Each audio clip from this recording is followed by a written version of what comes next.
자, 우리 지난 시간에 이제 독점 9장을 다 끝냈었고, 이제 10장 넘어가려면 까다면 이제 수업 끝냈었죠. 지난 시간에 배운 내용을 좀 하고, 그리고 10장으로 넘어가도록 하겠습니다.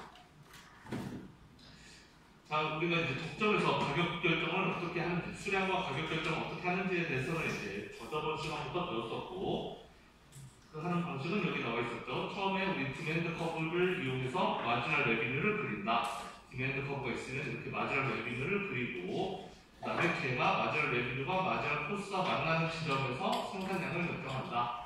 그 다음에 그 생산량으로부터 디맨드 커브까지 올라가서 그 지점에서 가격을 결정한다. 라는 거는 이제 우리가 다 알고 있는 내용이고, 그렇게 결정을 하는데, 그러면 가격 결정 그렇게 하는 거는 우리 알았고, 그러면 만약에 시장이 시장에 변화가 있다면, 그러면 결과가 어떻게 달라지느냐? 여기 그림에서처럼 마지막 코스트가 이렇게 살짝 올라가게 되면, 그러면 독점 기업의 선택은 어떻게 바뀌게 될 것이냐?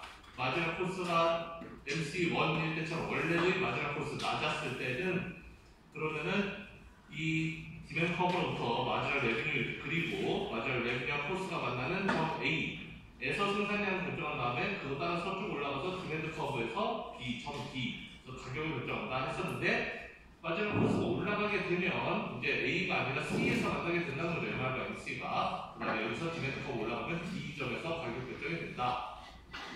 그래서 뭐 그래프로 이제 설명하면 굉장히 뭐 이해가 쉽고, 어쨌든 마지막 코스가 올라가게 되면은 수량도 줄어들고 가격도 비싸지는 그런 효과를 낳는다라는 거예요. 뭐 이거는 완전 경쟁에서 생각을 해도 좀 비슷하죠. 완전 경쟁이라면 이제 뭐 디맨드 커브가 MC랑 만나는 지점에서 만약에 생산한다 그러면 원래대로라면 여기서 생산했겠지만 여기가 균형이었겠지만 MC 커브 올라가게 되면 여기가 이제 새로운 균형이 되겠죠. 가격도 올라가고 수량도 줄어드는. 그래서 어쨌든 결론적으로 보면은 독점이나 완전 경쟁이나 좀 비슷한 형태가 나오게 될 거다.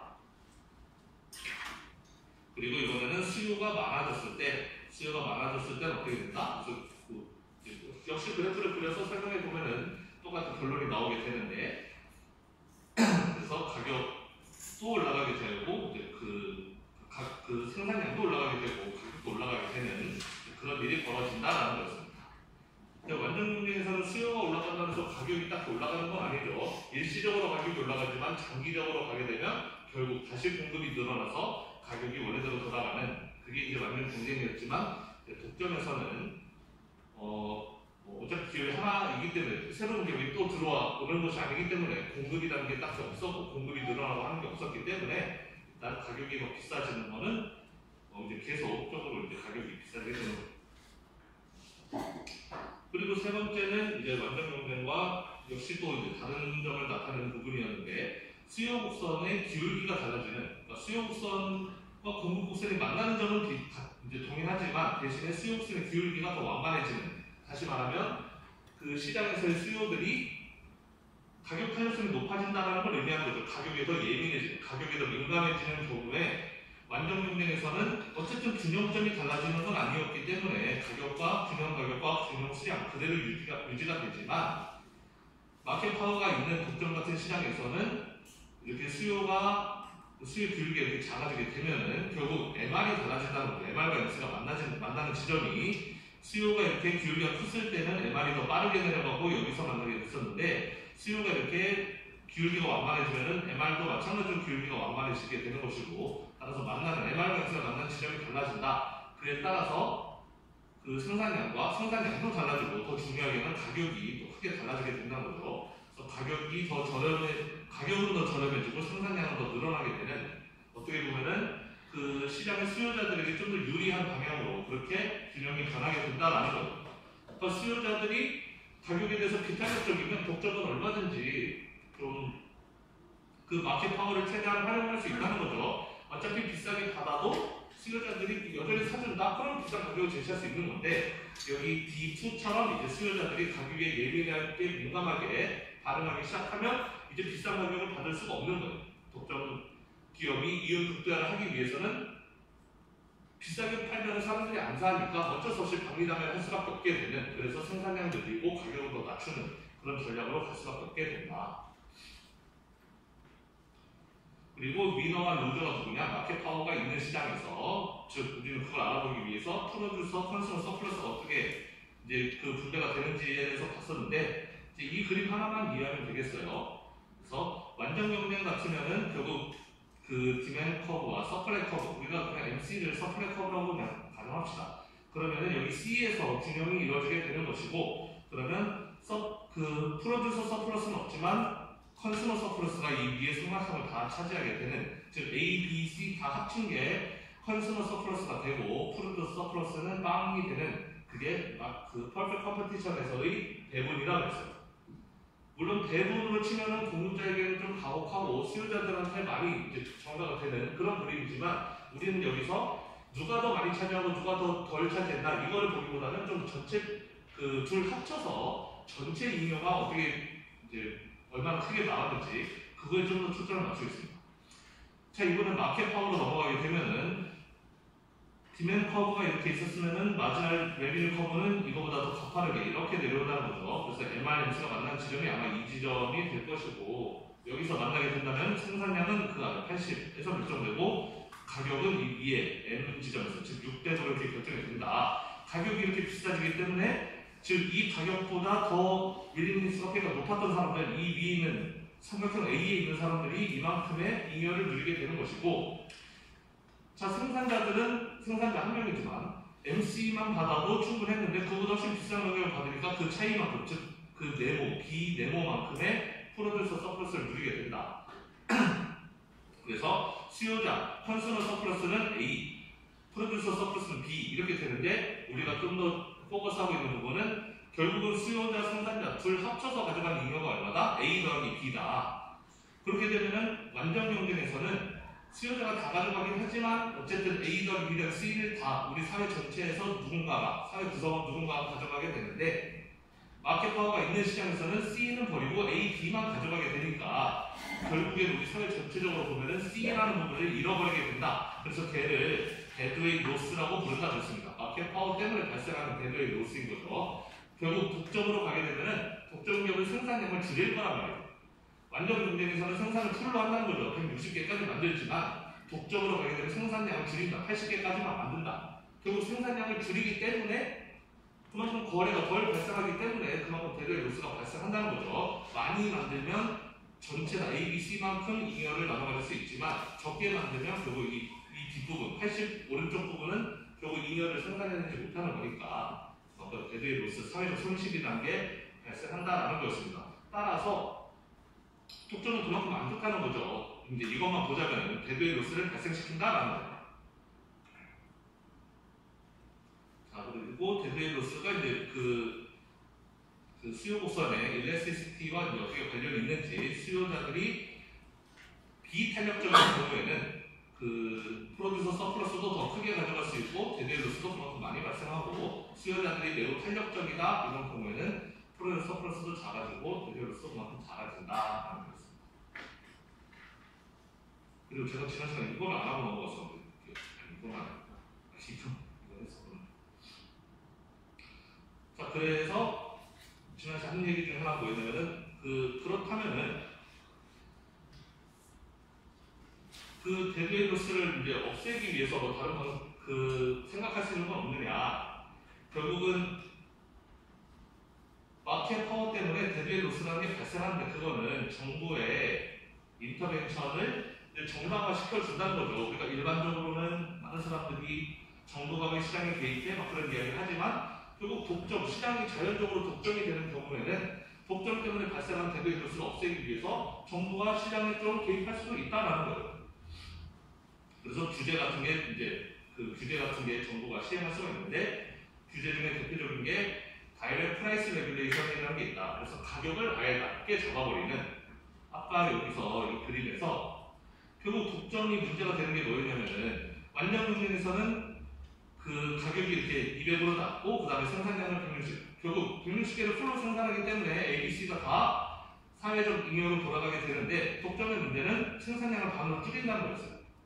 그러면은 독점한테 규제를 할 때 너네는 무조건 생산 많이 해, 아니면은 뭐 독점을 깨서 너네 회사를 여러 개 쪼개든지 아니면 새로운 회사 들어오게 하든지 막 그렇게 하는 것보다는 가장 어떻게 보면 쉬운 방법 중에 하나는 가격을 600으로 못 받게 하는 거예요. 가격을 200으로 딱 정해버리는 거죠. 물론 나라가 사기업한테 그렇게 하는 게 쉽지 않겠지만 너네 가격 무조건 200으로 동결해 라고 하면은 독점기업 입장에서 가격이 200인 상황에서 생산량을 여기까지 할 이유가 없어요. 더 많이 만들 수가 있다는 거죠.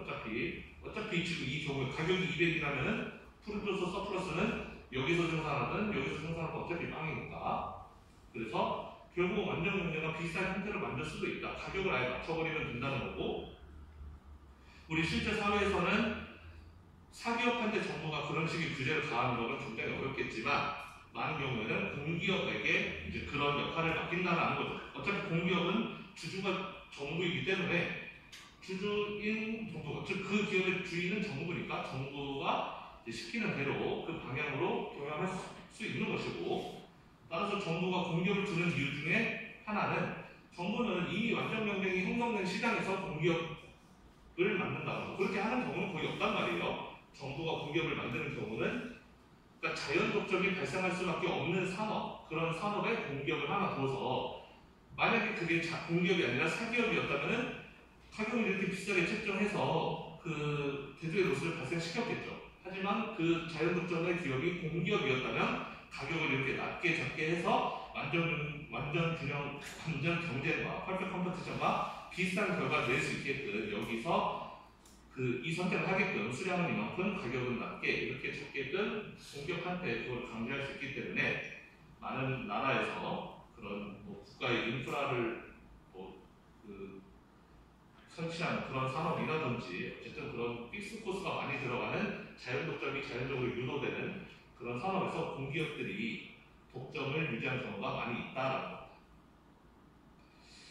그런 이야기를 했었고, 제가 지난 시간에 이 부분을 안 하고 넘어갔었는데 제가 왜 안 했냐면 전 이 슬라이드가 있는 줄 몰랐어요. 아예 읽어보지 않고 왔었는데 지난 시간에 이게 깜짝 놀랐는데 이것도 중요한 내용이니까 읽어볼게요.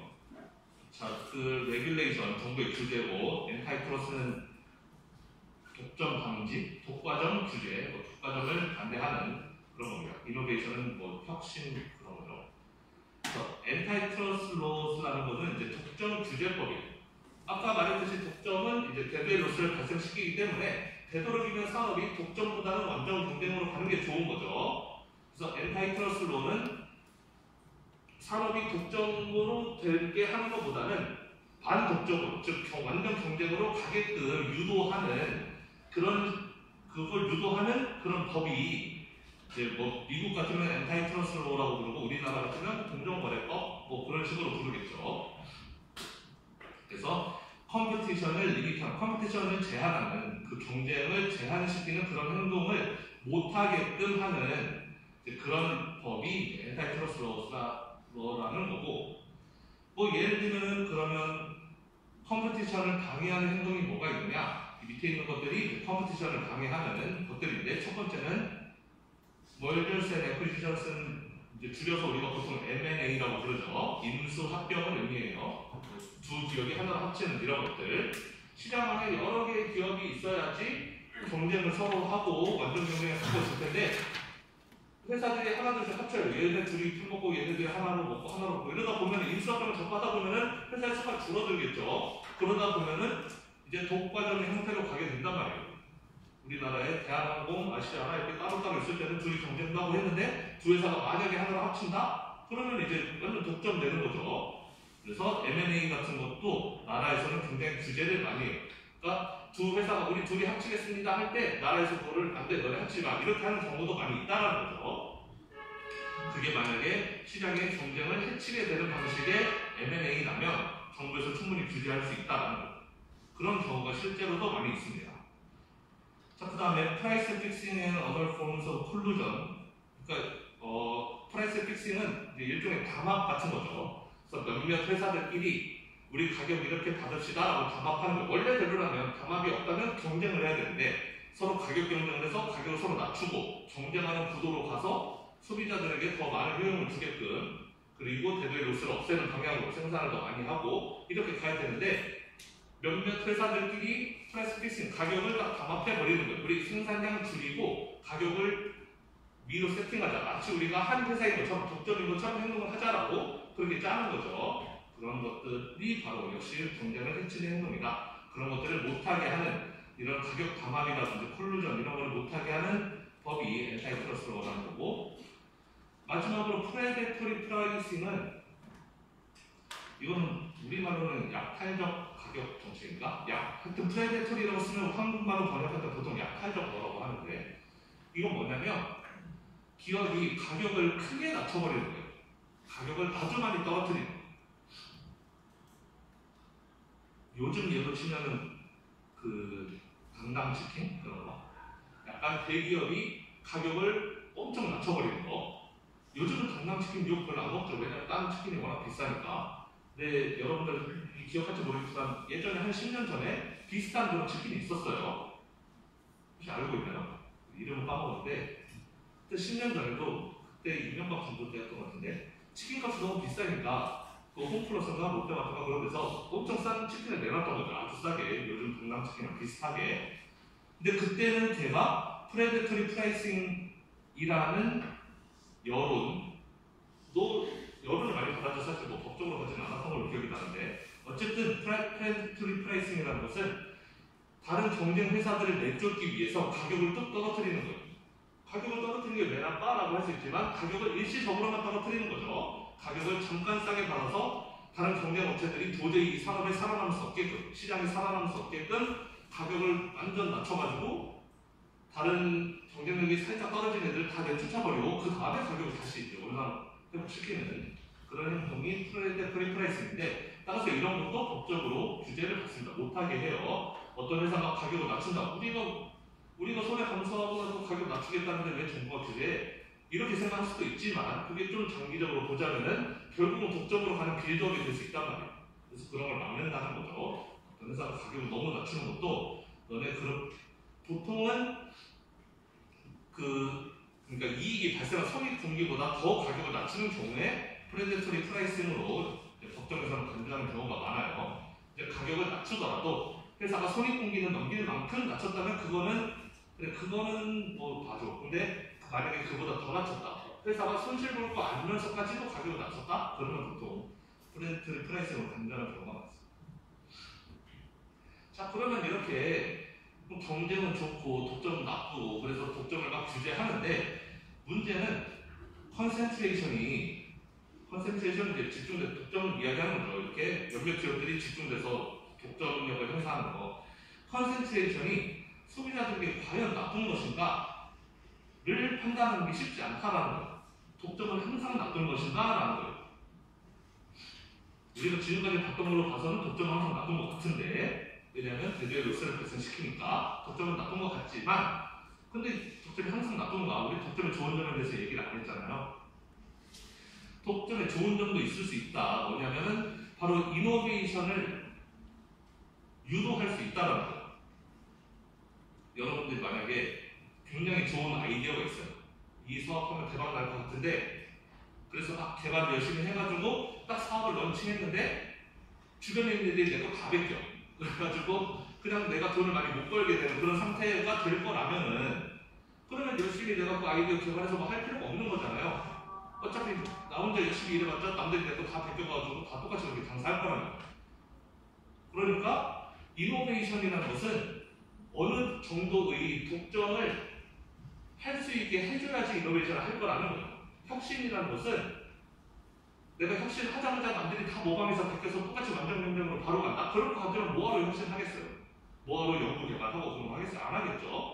그런데 내가 연구개발해서 뭔가를 성과를 얻었으면 그거를 나 혼자 독점적인 지위를 어느 정도는 누릴 수 있게 해줘야지, 좀 나한테 인센티브를 줘야지 내가 이노베이션을 할 거라는 거예요. 그래야지 뭐 과학기술도 발전하고 여러 가지 많은 것들이 발전할 거 아니에요. 그래서 독점은 어느 기업으로 하여금 독점을 하게끔 약간 유지시켜주는 게 꼭 나쁜 것만은 아니다라는 거예요. 이노베이션을 이끌어낼 수 있다는 점에서는. 그래서 그런 게 바로 패턴트 같은 거라는 거예요. 패턴트가 특허 같은 건데, 정부는 결국 모노폴리를 약간 프로모트하는 경우도 있다라는 거예요. 그러니까 독점 권리를 아예 준다라는 거죠. 일부 기업한테는. 그래서 특허 같은 게 대체로 그렇다. 어떤 기업이 기술 개발해서 그 남들이 갖지 못한 기술을 딱 얻었으면은 그거를 다른 기업은 잠깐 못 쓰게끔, 뭐 5년, 10년 이렇게 못 쓰게끔 독점력을 유지시켜 준다는 거죠. 그게 보장되지 않으면 아무 기업도 이노베이션 하지 않을 것이기 때문에 보장을 해준다. 라이센스 같은 것도 뭐 비슷하고, 이런 카피라이트 같은 것도 뭐 비슷한 거죠. 결국은 뭔가를 딱 그 남들이 갖지 못한 뭔가 하나 만들었을 때 남들이 느끼지 못하게끔 한동안은 독점권을 유지하게끔 그렇게 권리를 유지시켜 주는 거. 어떻게 보면 독점이 그 이노베이션을 이끌어낼 수 있다는 그런 장점이 있기 때문에 독점을 허용하기도 한다. 그래서 이런 패턴트 같은 거, 특허 같은 거는 결국 그 길이를 세팅할 때 특허를 몇 년 동안 유지하게 할 거냐, 뭐 5년을 유지하게 할 거냐, 뭐 10년을 유지하게 할 거냐, 그 기간을 정할 때 이제 밸런스를 맞춰야 된다는 거죠. 그러니까 너무 짧으면 이노베이션에 대한 인센티브를 안 주게 될 거 아니에요. 그거 특허 기간이 겨우 만들어놨는데 특허 1년밖에 안 해버리면 아무도 그 특허 얻으려고 기술 개발하지 않을 거라는 거죠. 너무 짧으면 안 좋지만 또 너무 길게 되면 모노폴리로 인해서 컨슈머 웰페어가 줄어드는 그런 효과도 있기 때문에 적당한 선에서 특허 기간을 정부가 잘 정해야 된다. 너무 길면 소비자들이 너무 큰 손해를 보게 되고 독점으로 인해서, 너무 짧으면 그 독점력을 유지하지 못하기 때문에 아무도 이노베이션 하려고 연구개발하지 않을 것이다. 그래서 적당한 수준으로 자르는 게 중요하다라는 이야기가 있습니다. 여기까지가 지난 시간에 배운 얘기고, 중요한 얘기고요.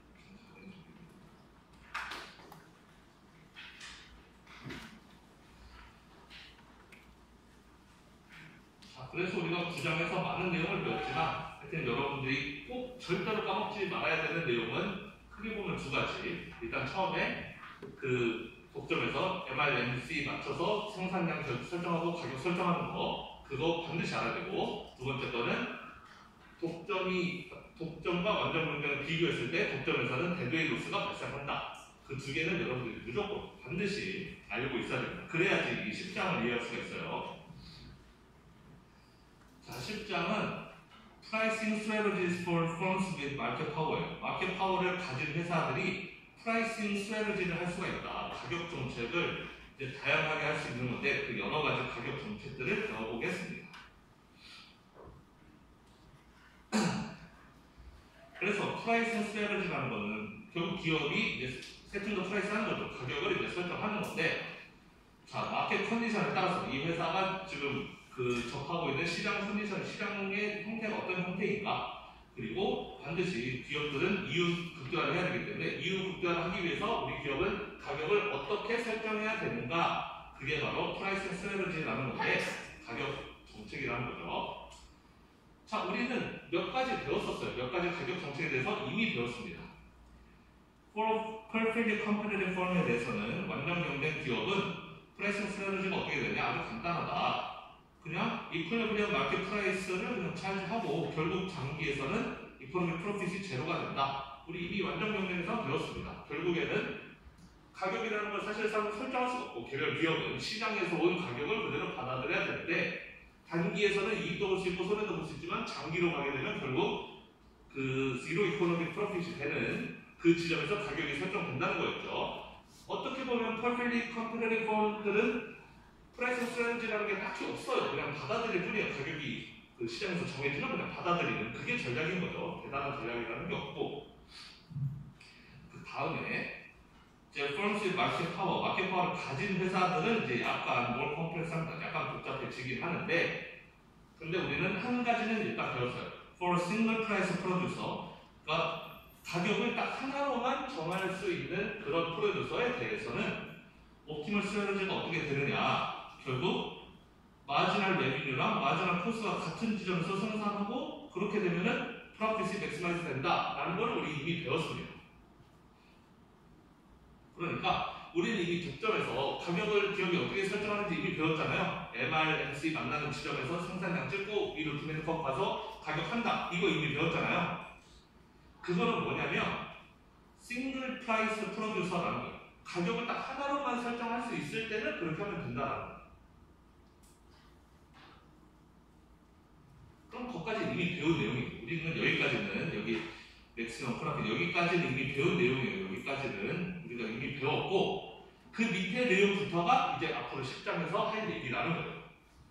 However, 그렇지만 몇몇 some currency market power는 다른 회사들은 different customer에게 charge different prices 할 수가 있다라는 거예요. 그러니까 가격을 하나로만 딱 설정하는 게 아니라 우리가 구정에서 배웠던 것처럼 가격 딱 얼마로 설정하는 게 아니라 사람들한테 야 너는 1,000원 내, 너는 600원 내 이런 식으로 할 수가 있다라는 거예요. 만약에 회사가 그렇게 할 수 있다라면 그럼 그거는 우리가 지금까지 배웠던 내용과는 좀 달라질 거 아니에요. 그래서 그 내용에 대해서 자세하게 배우겠다라는 겁니다. 자, 용어로는 프라이스 디스크리미네이션이라고 해요. 디스크리미네이션 차별이죠. 가격 차별화라고 부릅니다. 가격을 싱글 프라이스로 받지 않고 하나의 가격만 딱 제시하는 게 아니라 여러 가지 형태의 가격을 제시한다.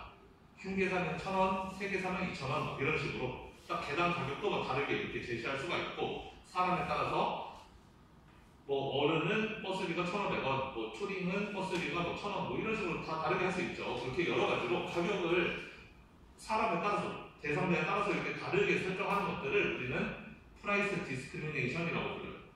가격 체계를 뭐 여러 가지로 만든다든지 딱 무조건 개당 얼마 이렇게 설정하는 게 아니라 예를 들면 핸드폰 요금도 기본료 얼마 받고 뭐 추가 사용료는 얼마 받고 이런 식으로 그렇게 하는 걸 전부 다 프라이스 디스크리미네이션이라고 불러요. 자, 그래서 같은 프로덕트에 대해서 다른 수요자들의, 다른 손님들에게 다른 가격을 제시하는 걸 우리는 가격 차별화, 프라이스 디스크리미네이션이라고 부를 겁니다.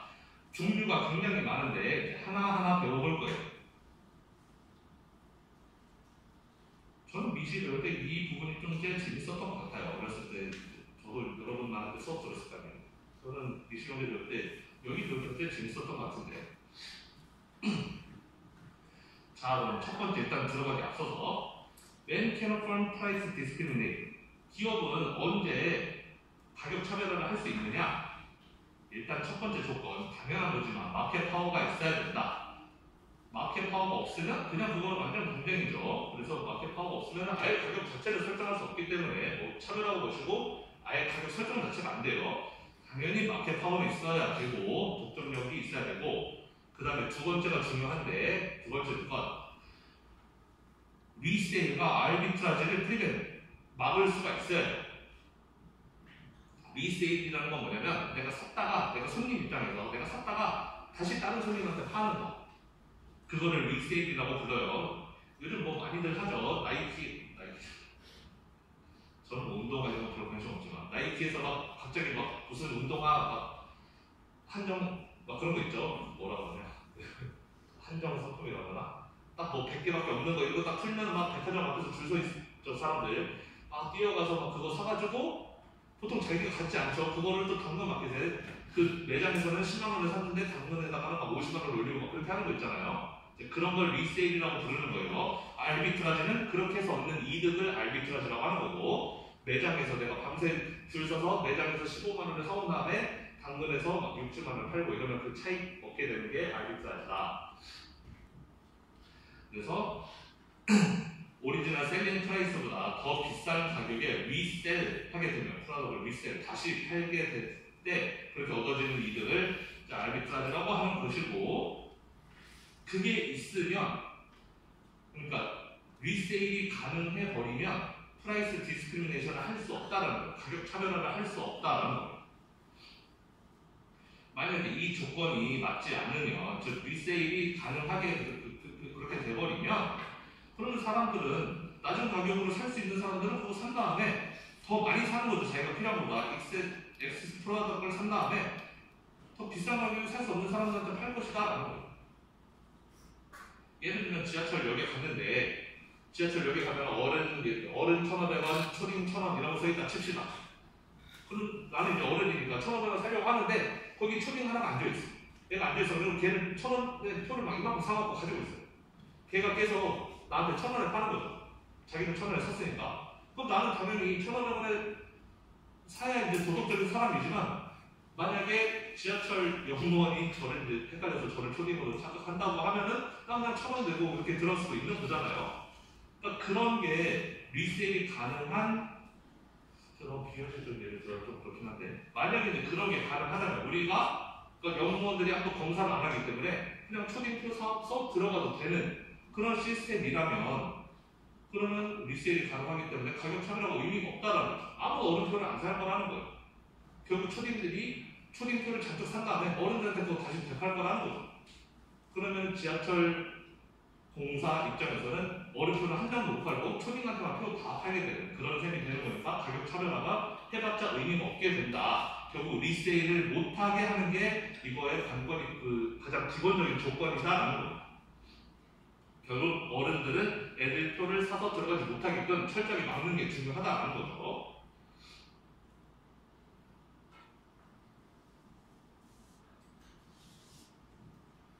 자, 그러면은 여기는 좀 약간 어떻게 보면은 이 챕터의 결론을 보여주는 거다라고 할 수가 있겠는데 한번 읽어보겠습니다. 만약에 회사가 커스터머의 디맨드를 걔네들이 사기도 전에 before they buy 그러니까 물건을 사기도 전에 커스터머의 디맨드를 아이덴티파이 할 수 있어요. 알아볼 수가 있다면 그러니까 예를 들면 내가 이제 편의점 알바예요. 내가 알바인데 손님이 딱 들어오면은 쟤는 콜라를 1,000원 정도에 사먹고 싶구나.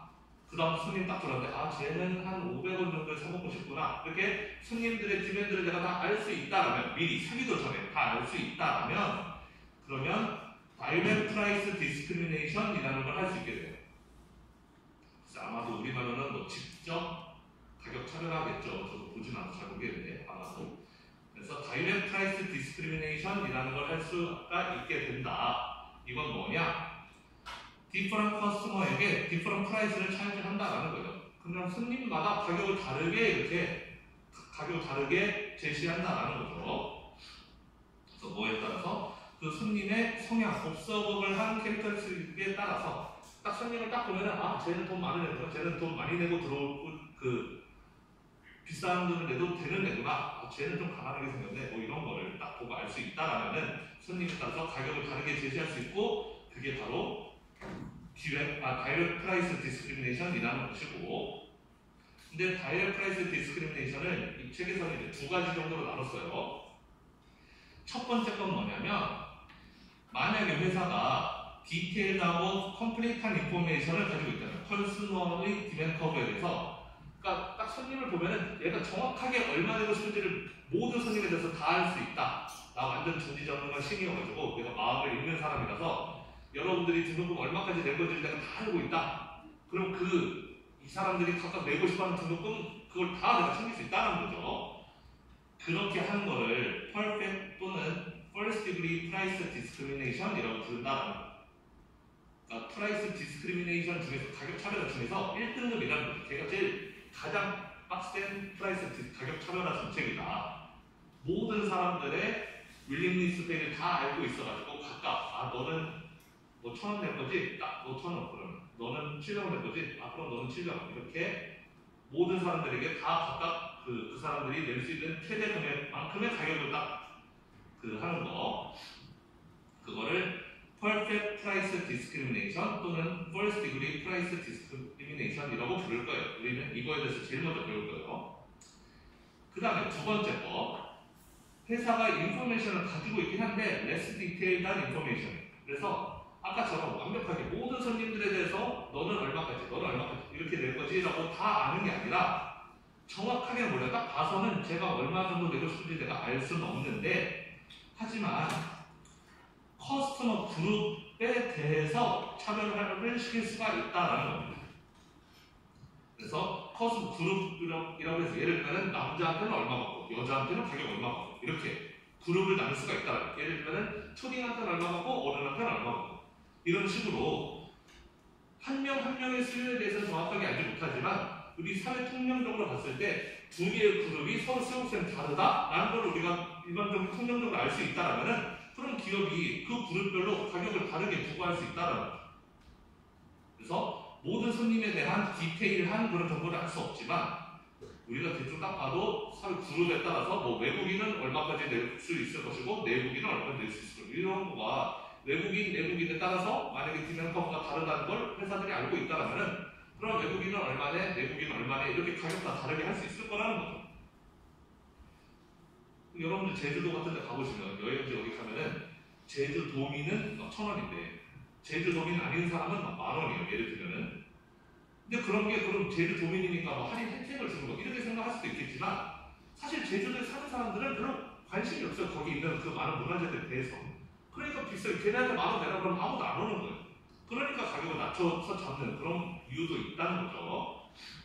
외부인들은 당연히 제주도에 어쩌다 보시 놀러 오니까 돈을 많이 낸 용의가 있지만 제주도 사는 사람들은 거기 있는 무슨 동물이니 폭군이 맨날 도는 건데 그 사람들이 뭐하러 그 10,000원씩 내고 보겠어요. 당연히 가격을 낮게 책정할 수밖에 없다라는 거죠. 그런 거를 우리는 segmenting price discrimination, 그러니까 그 그룹별로 나눈다는 걸 구분을 해서 이렇게 프라이스 가격 차별화를 한다. 또는 다른 말로 third degree price discrimination, 얘는 3등급 정도 된다는 거예요. 3급 가격 차별화 정책이라고 부릅니다. 물론 지금 말로 하지만 나중에 다 자세하게 할 거예요. 자, 그럼 여기까지가 다이렉트 프라이스 디스크리미네이션이었어요. 수요자들의 그 수요가 어떻게 다를 것이다라는 걸 알면은 그냥 바로 가격을 다르게 제시하는 거죠. 너는 얼마네, 너는 얼마네 이렇게 해버리는 거. 그 다음에 if a firm can identify its customers' differing demands only after they make a purchase.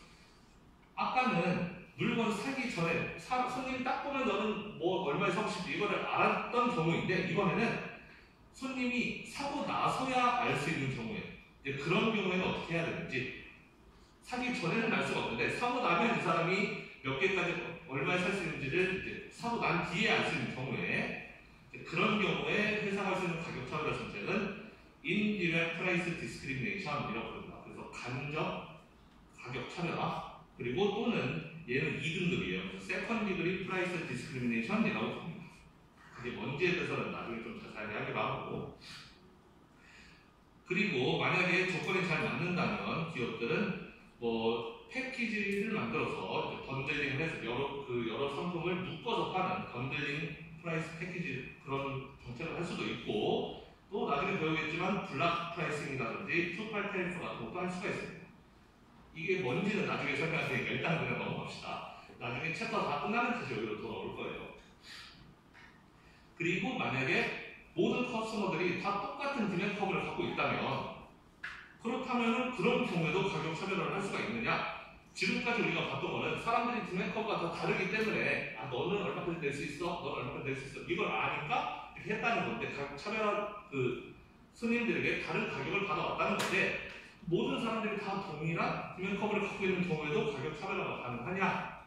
그 경우에도 가능하다라는 거예요. 그래서 블락 프라이싱이라든지 투팔 테리프 같은 거를 통해서 더 많은 이익을 낼 수가 있다. 여기서 말하는 더 많은 이익은 뭐보다 더 많은 이익?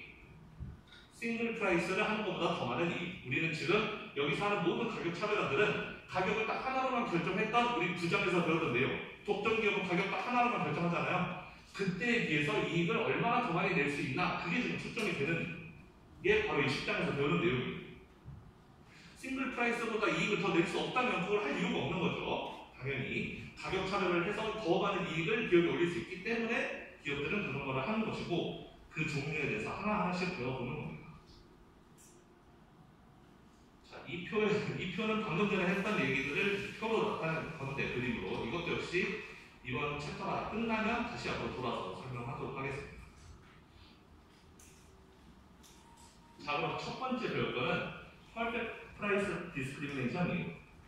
다른 말로는 First Degree Price Discrimination 1등급은 자, 언제 사용할 수 있느냐? 뭐 당연한 이야기지만 마켓 파워가 있어야 되고 그 다음에 리세일을 못하게 해야 된다. 이거는 뭐 기본적인 것이고 그 다음에 커스터머들이 different demand curve를 가지고 있어야 돼요. 사람들, 소비자들마다 다 그 demand curve가 달라야 된다. 모든 사람들이 똑같은 demand curve를 가지고 있다면 가격 차별화를 할 수가 없다. 그 다음에 제일 중요한 거, 세 번째 거 기업은 complete information about every customer 해야 돼요. 모든 커스터머에 대해서 complete information, 완전히 그 사람의 마음을 읽을 수 있어야 된다. 여기서 말하는 마음을 읽을 수 있어야 된다는 것은 이 사람의 willingness to pay를 알고 있어야 된다는 거예요. 디맨드 커브가 정확하게 어딘지를 알고 있어야 된다는 거죠. 이 사람 콜라 하나 사먹으러 들어왔는데 이 사람이 콜라 한 병에 대해서 낼 수 있는 돈이 어디까지인가를 알고 있어야지 그 사람한테 딱 그 가격을 제시해서 받을 수 있다는 거죠.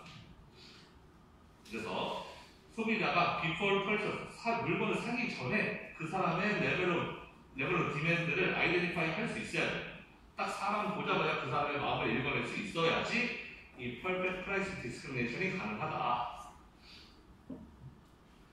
그래서 만약에 기업이 펄처스 하기 전에 그 디맨드를 관찰할 수 있다라면 그러면 프라이스 디스크리미네이션을 통해서 다이렉트 프라이스 디스크리미네이션을 통해서 프로듀서 서플러스를 증가시킬 수 있다. 뭐보다 많이? 싱글 프라이스 할 때보다 더 많이 프로듀서 서플러스를 증가시킬 수 있다. 자, 그런데 이제 익스트림한 케이스에서는 아까 했던 이야기인데 익스트림한 케이스에서는 완전 컴플리트한 인포메이션을 가지고 있으면 커스터머에 대해서 우리가 완벽하게 그냥 모든 정보를 다 알고 있어 버리면 그러면 퍼펙트 프라이스 디스크리미네이션이 가능하다. 다른 말로는 1등급 프라이스 디스크리미네이션이라고 부른다. 라는 거고 이건 뭐냐면 기업이 charges each customer exactly according to his willingness to pay 한다는 거죠. willingness to pay에 맞춰서 정확하게 그 가격을 charge한다라는 거. 수없이 했던 말이죠, 이제. 자, 그럼 이거는 그러면 컨슈머 서플러스 어떻게 된다는 거야? 이 경우에는 컨슈머 서플러스가 0으로 떨어지게 된다는 거죠. 우리 독점에서는 컨슈머 서플러스가 0이 아니었죠. 기억나나요? 그러니까 싱글 프라이스 독점에서 가격을 하나로 제시하면 수요 곡선이 이렇게 생겼는데 가격을 딱 여기로 잘랐어요. 그럼 이만큼은 컨슈머 서플러스가 되는 거잖아요. 왜냐면 여기 있는 사람은 나 여기까지 돈 낼 수 있었는데 실제 가격은 여기다? 그럼 이 차이만큼 서플러스를 얻게 되는 거란 말이에요. 서플러스라는 것은 나는 1,000원까지 낼 여기가 있었는데 가격이 600원이네? 그럼 나 400원만큼 더 행복하네? 이게 서플러스였잖아요. 자, 그러니까 이렇게 비싸게 살 여기가 있었던 사람들은 실제 가격보다는 어쨌든 이만큼 행복한 거 그거를 서플러스라고 부르고 우리가 부장에서 배웠던 싱글 프라이스 모노폴리에서는 가격을 이거 하나로밖에 못 정하니까 결국은 이 위에 있던 사람들은 이만큼의 서플러스를 누리게 된다라는 거였는데 지금 하는 건 뭐죠? 지금 하는 건 A firm charges every customer exactly according to his willingness to pay. willingness to pay에다가 가격을 딱 거기다 설정해 버린다는 거예요. 이 사람이 이만큼 내고 싶어? 그럼 너는 가격 여기야. 너 이만큼 내고 싶어? 그럼 이 가격 여기야. 이렇게 해버리니까 컨슈머 서플러스가 있을 수가 없죠. 그러면 이해가 되나요? 가격을 600원에다 설정해버리면 1,000원 내고 원래 1,000원까지 낼 용의가 있었던 사람들은 400원만큼 이익이라서 컨슈머 서플러스가 400원만큼이다라고 우리가 이야기했었는데 지금 하고 있는 Perfect Price Discrimination은 너 1,000원 내고 싶어? 오케이. 넌 가격 600원 아니야. 너는 1,000원 내. 라고 하는 거고 너 900원까지 낼 수 있어? 그럼 넌 900원 내. 라고 하는 거예요.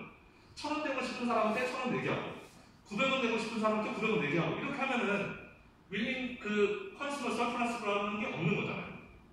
내가 지불하는 가격하고 내가 내고 싶었던 가격이 똑같아져 버리니까 서플러스가 없게 되는 거죠. 그래서 Under Perfect Price Discrimination에서는 드리븐 to zero가 된다는 컨슈머 서플러스는 빵이 된다라는 겁니다. 당연한 이야기. 모든 사람이 내려고 하는 가격에 딱 맞춰서 가격을 제시하니까 그 누구도 그러니까 내가 실제 지불하는 것보다 더 높은 행복을 누리는 사람이 아무도 없다라는 거죠. 자, 그림으로 보면 쉽습니다. 자, 우리 왼쪽 그림은 우리 9장에서 너무 많이 봤던 그림이라서 그냥 뭐 생략하도록 할게요. 오른쪽을 봅시다. 똑같은 디맨드 커브예요. 똑같은 마지막 코스 커브고 왼쪽과 오른쪽 동일합니다. 동일한데 자, 모노폴리에서는 왼쪽 모노폴리만 볼게요.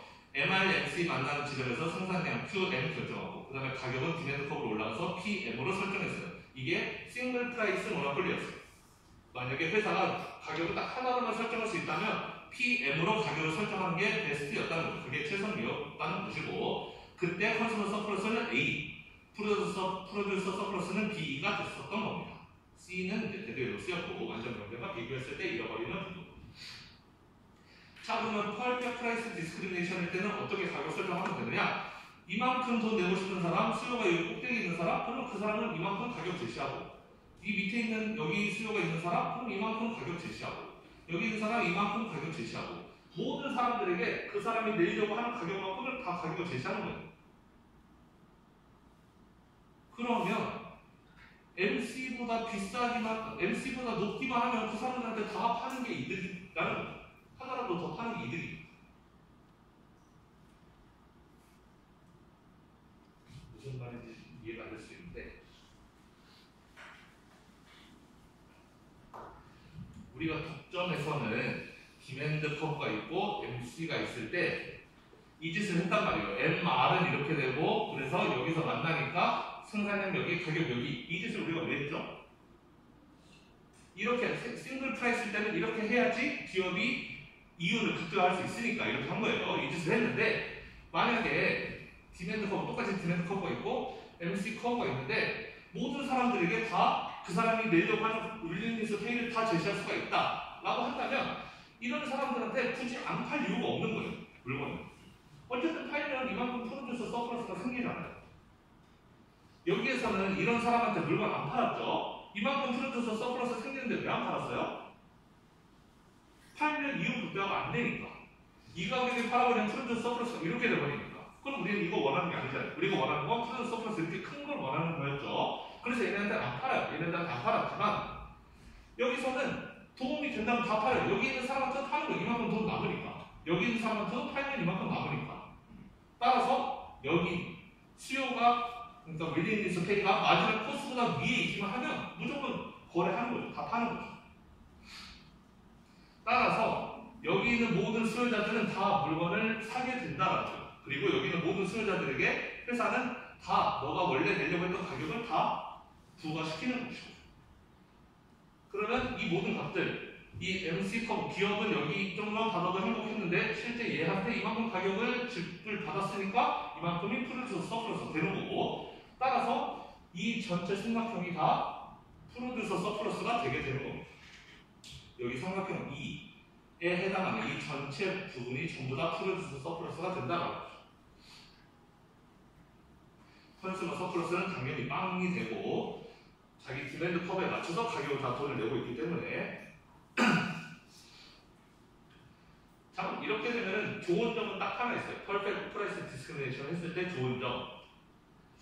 물론 컨슈머 서플러스가 빵이 된다는 건 안타깝긴 하죠. 프로듀서 서플러스가 엄청 크고 컨슈머가 가져가는 건 없지만 이 경우에는 데드웨이 로스가 없어요. 완전 경쟁과 비교해서 생산량이 똑같아요. QC만큼 그 생산이 되고 여기 완전 경쟁도 QC만큼이잖아요. 결국에는 완전 경쟁과 비교해서 봐도 토탈 서플러스의 배분은 달라질 수 있지만 하지만 데드웨이 로스는 발생하지 않는다. 어떻게 보면 완전 경쟁과 정반대죠. 완전 경쟁도 이 삼각형 전체만큼이 전체 서플러스인데 이게 완전히 컨슈머 서플러스로만 돌아간다면 여기서 정반대로 이 전체 삼각형이긴 한데 이게 전부 다 프로듀서 서플러스로 간다. 어떻게 보면 완전 경쟁과 정반대다. 하지만 데드웨이 로스는 두 경우 모두 발생하지 않는다.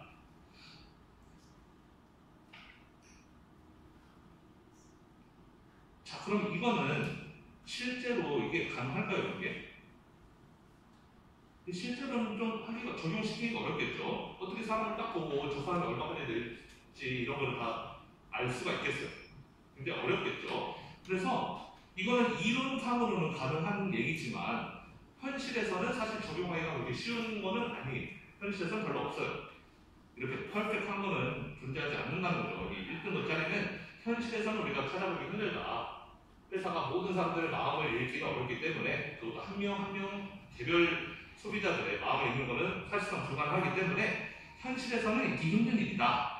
이론적으로만 가능하다라고 하고 일단 넘어갑시다. 자, 이번에는 현실에서 제일 많이 볼 수 있는 걸 할 거예요. 가장 많이 볼 수 있는 건데 이제 third degree price discrimination을 할 겁니다. 이번에는 3등급짜리를 할 거예요.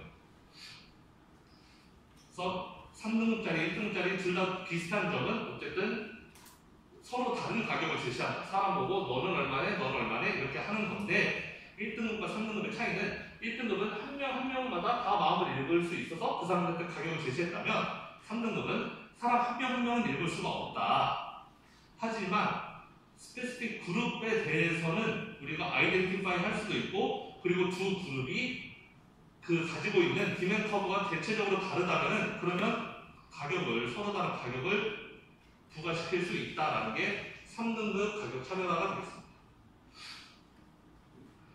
중요한 것은 여기 위에까지 다 똑같고 마켓 파워 있어야 되고 리세일 못하게 막을 수 있어야 되고 그다음에 소비자들이 디맨드 커브가 달라야 되고 특히 두 그룹 간에는 그 디맨드 커브가 달라야 되고 따라서 서로 다른 그룹을 아이덴티파이 할 수 있다라면 이 사람이 남자인지 여자인지 확실하게 알 수 있다면 얘가 초딩인지 어른인지 확실하게 구분이 가능하다면 그렇다면 인디비주얼 커스터머에 대해서 하나하나 이렇게 세세하게 따질 수는 없지만 적어도 그룹에 대해서는 이 그룹은 가격 얼마네, 이 그룹은 가격 얼마네 이렇게 디퍼런 프라이스를 제시할 수 있다. 그게 3등급 가격 차별화다. 자, 그래서 많은 경우에 다이렉트 프라이스 디스크리미네이션 하는 게 사실 투머치 인포메이션을 필요로 하기 때문에 쉽진 않다. 모든 커스터머들에 대해서 그 사람들의 디맨드 커브를 아는 게 쉽지 않다라는 건데 하지만 기업은 이제 커먼 커렉터리스틱 같은 걸 이용할 수 있다는 거죠. 우리가 상식적으로 생각했을 때 이쪽에 있는 그룹들은 이쪽에 있는 그룹보다 상대적으로 수요가 뭐 덜 탄력적일 거야. 아니면 수요가 더 가격을 밀리는 스펙가 더 높을 거야. 대략적인 거를 알 수가 있다는 거죠. 상식적으로 생각했을 때 이제 그런 경우에 3등급 가격 차별화를 사용할 수 있다는 거.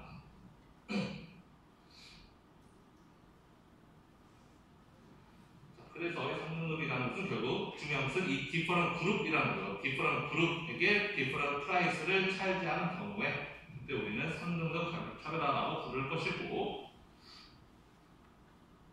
결국 3등급 가격 차별화도 마찬가지로 익스트랙 서플러스 하는 거예요. 결국은 서플러스를 더 많이 추출해내기 위함인 것인데 뭐보다 더 많이? 싱글 프라이스 모노폴리스트보다는 더 많은 그 서플러스를 끌어내기 위해서 3등급 가격 차별화 하는 것이고 하지만 1등급 가격 차별화보다는 당연히 그 효율성이 떨어진다. 그만큼 벌어내지는 못한다.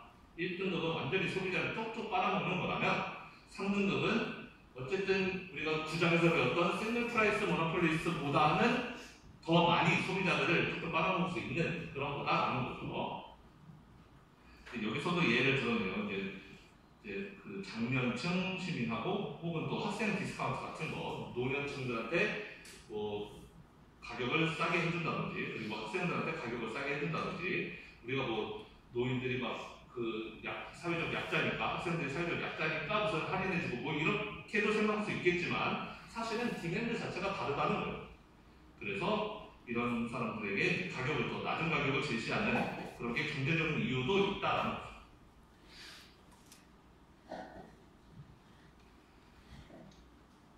자, 그러면 여기 한번 예를 들어서 문제를 한번 풀어보겠습니다. 우선 멕시코에서 하는 트라이애슬론 경기가 있나 보네요. 그래서 매년 하는 트라이애슬론 경기인데 뭐 이름까지는 알 필요가 없고 근데 이 대회에 참가하는 투 타입스 오브 컨서머스가 있나 봐요. 그래서 멕시코에서 하는 굉장히 유명한 트라이애슬론 경기인데 근데 이 대회는 두 부류의 사람들이 참가한다. 일단 로컬, 멕시코 사람들 그 동네에 가까운 데 사는 사람들이 이 대회에 참가할 것이고 그 다음에 어디 딴 데서 날라오는 사람들 주로 이제 미국이라고 써있는데 미국 사람들도 이 대회가 워낙 유명하니까 멕시코 이 대회에 참가하러 온다는 거죠. 비행기 타고 그러니까 결국은 이 대회에 참가하는 사람은 두 부류인데 이제 참가비 내고 참가할 건데 멕시코 사람들도 참가할 것이고 그리고 외부에서 온 사람들도 참가할 것이고 뭐 우리나라로 치면 제주도에서 무슨 대회 하는데 제주도민들도 가까운 데 있으니까 가는 사람도 있겠지만 뭐 외지에서 서울에서 뭐 부산에서 이렇게 가는 사람들도 있을 거라는 거죠. 디맨드 커브가 다를 거라고 우리는 지금 예상하는 거예요.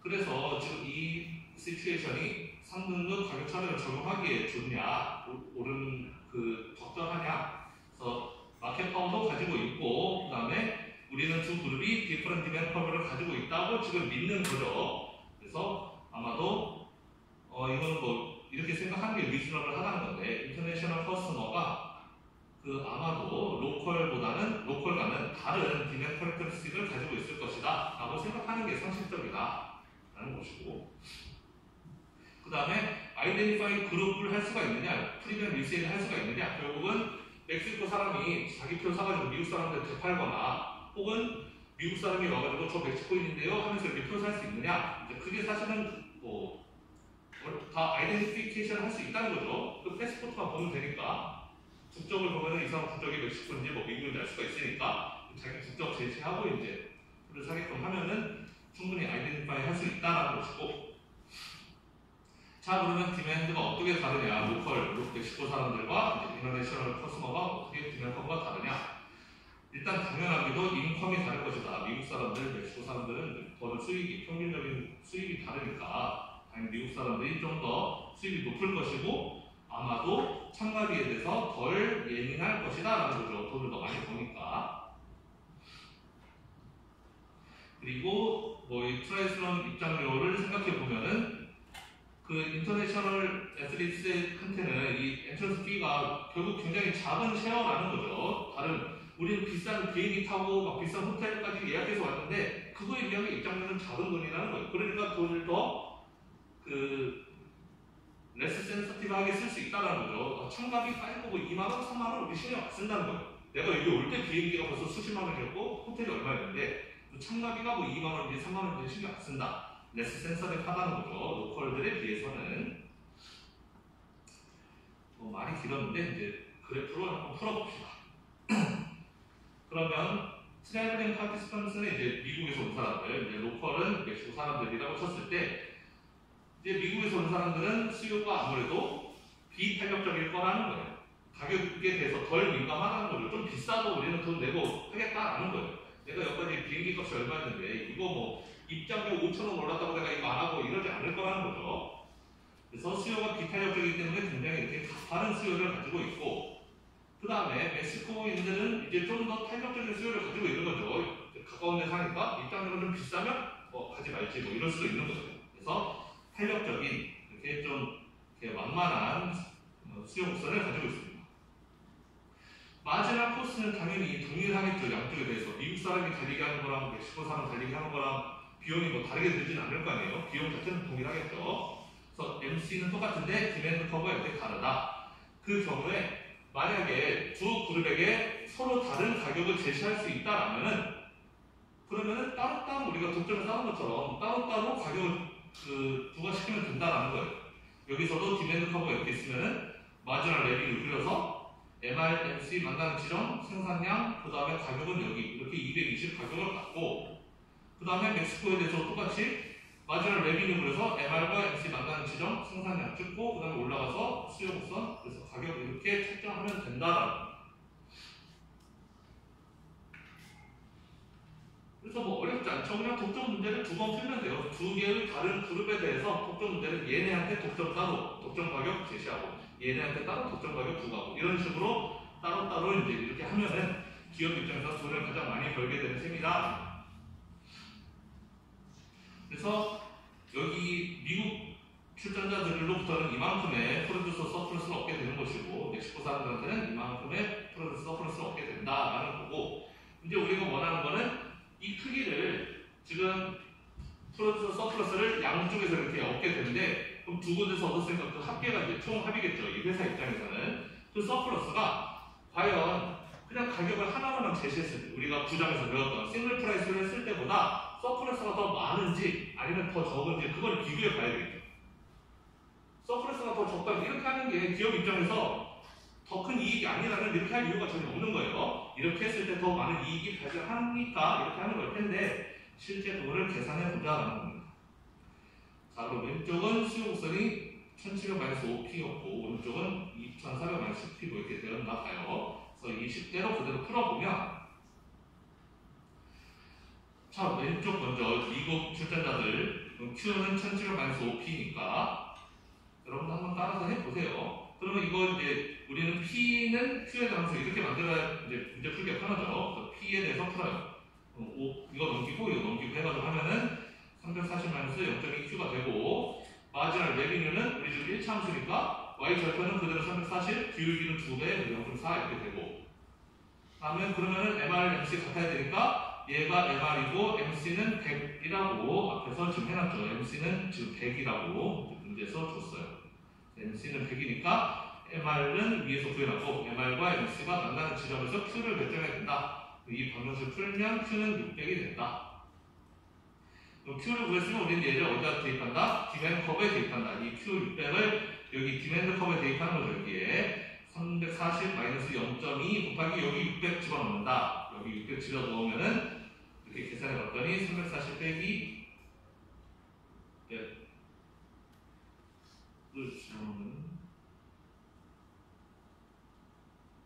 200이 맞나? 220이어야 되죠? 진짜 잘못 써. 그렇죠. 여기 340 빼기 120이니까 220이어야 되는데 죄송합니다. 220이어야 되죠. 수를 줄여야 되는데 220, 가격은 220이고 그 다음에 프로듀스 서플러스는 위에 그림으로 올라가 보면은 가격이 220, 그 다음에 MC가 100, 그러니까 여기 세로 길이는 120이었고 그 다음에 가로의 길이는 생산량 600이었으니까 600, 그래서 120 곱하기 600 하면은 서플러스가 이렇게 72,000이 나오게 된다.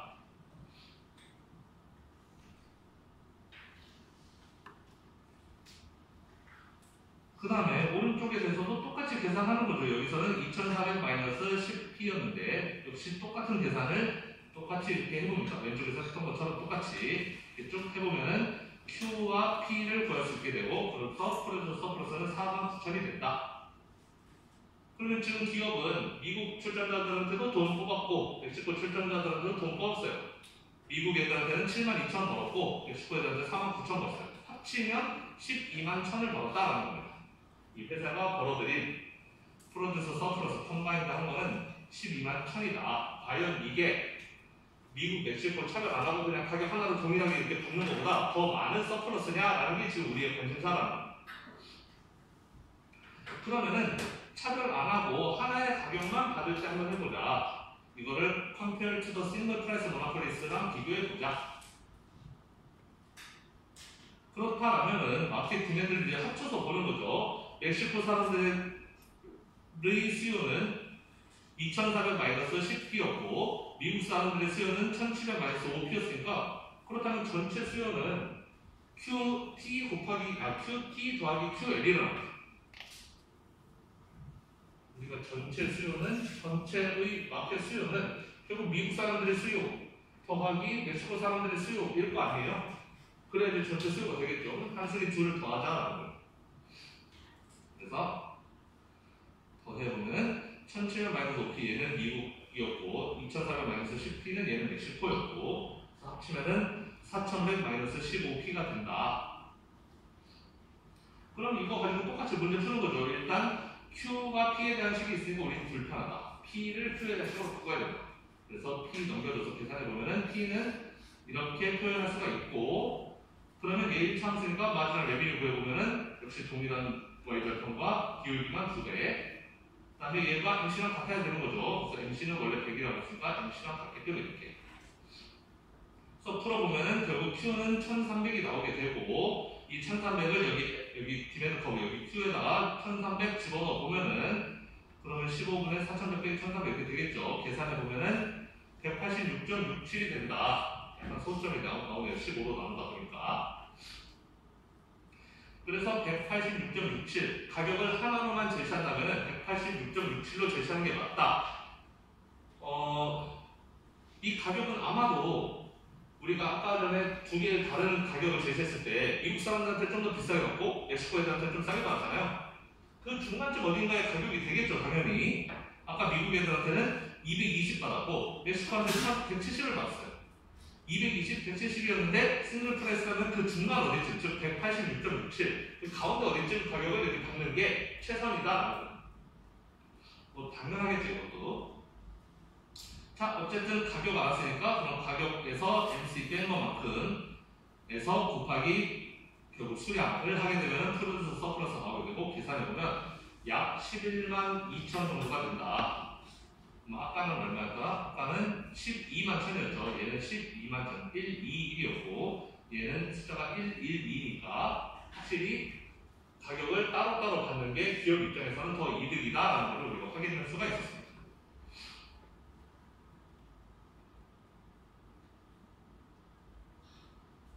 여러분 혹시 지금 이 과정에서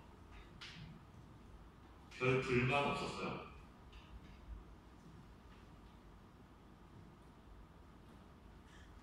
이렇게 하는 과정에서 저렇게 하면 안 되는데 이런 생각을 한 번도 안 했나요? 혹시? 저는 사실 이거 그냥 책에 있는 거 그대로 옮겨 쓴 거긴 해요. 책에서는 이렇게 풀었더라고요. 책에 있는 거 그대로 옮겨 쓴 거긴 한데 사실 저는 쓰면서 굉장히 마음이 불편했거든요. 왜냐면 이렇게 하면 안 되니까. 어디가 틀렸는지 혹시 알겠는 사람?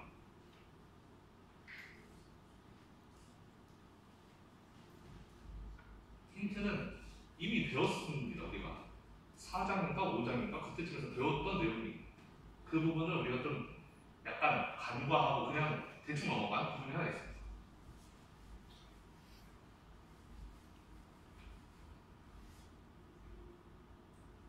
사실 이렇게 푸는 거는 엄밀하게 말하면 틀린 풀이인데 답은 맞아요. 답이 맞았기 때문에 사실 뭐 그냥 넘어가는 거지만 사실 엄밀하게 말하면 완벽하게 맞는 풀이가 아니에요. 우리가 앞에 5장에서 배웠던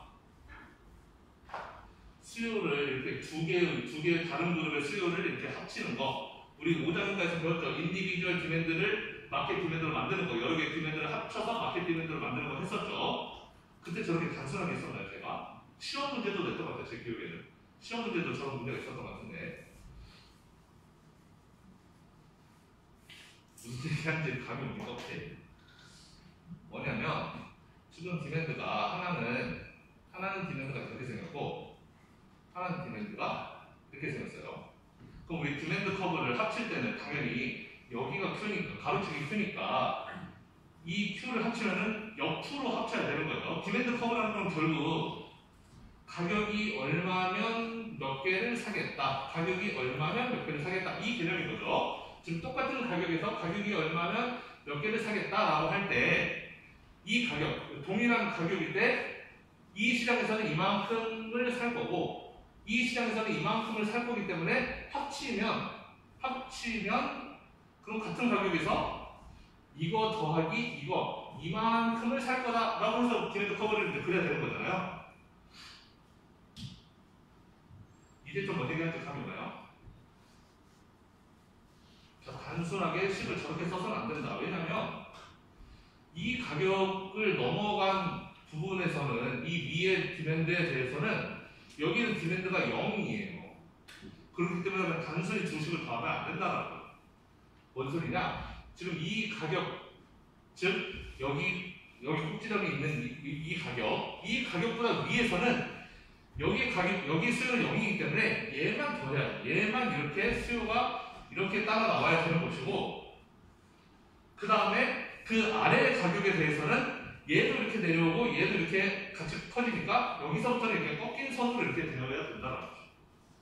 우리 5장에서 다 배웠던 내용이고, 제 기억에는 시험 문제도 이런 문제가 있었던 것 같아요. 많은 학생들이 어떤지 잘 모르겠지만. 그래서 수요를 단순하게 그냥 1700 빼기 5p 더하기 2400 빼기 10p니까 4100 빼기 15p 이렇게 쓰면 안 된다. 사실은 4100 빼기 15p는 어디에 적용되는 거냐? 바로 이 꺾이선 아래쪽만, 여기만 4100 빼기 15p라는 거예요. 그럼 이 꺾이는 선보다 위에는 얼마가 되어야 되느냐? 당연히 1700 빼기 5p만 있어야 되죠. 왜냐면 2400 빼기 10p 오른쪽 거는 여기서는 없으니까, 여기서는 0이니까 당연히 이 위에 거는 1700 빼기 5p만 돼야 된다. 그럼 이 꺾인 점은 어디여야 된다? 여기죠. 600개란다. 꺾인 점은 수량은 잘 모르겠고, 여기 일단 240개여야 되겠죠. 240 가격이. 왜냐면 240부터 오른쪽 그래서 내려오는 거니까. 여기다 240 집어넣으면은 1700 빼기 1200, 이거 500이에요. 수량은 500. 여기 500개에서 여기 500과 240에서 한번 꺾어지는 이런 그래프다. 그래서 마지막 레비뉴도 사실 정확하게 그리려면 마지막 레비뉴도 얘에 대해서는 마지막 레비뉴가 이렇게 기울기 2배만큼 이렇게 되겠죠. 얘에 대해서는 마지막 레비뉴를 여기서부터 출발해서 아마 이렇게 점선으로 해서 이렇게 될 겁니다. 그래서 마지막 레비뉴도 이렇게 사실은 꺾어지는 그림이 되어야 된다.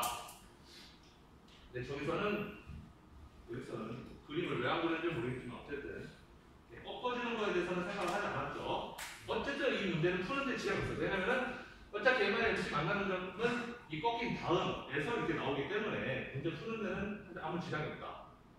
만약에 MC가 위에 있어서 여기 어딘가에서 만난다 그러면 저거는 완전히 틀린 거지만 사실 이 아래쪽에서 MC가 형성되기 때문에 결국 MC 만나는 지점은 어쨌든 꺾인 다음이고, 답과는 지장이 없긴 하지만 원래는 디맨드를 이렇게 단순하게 그냥 이렇게 더해서 이렇게 쓰는 거는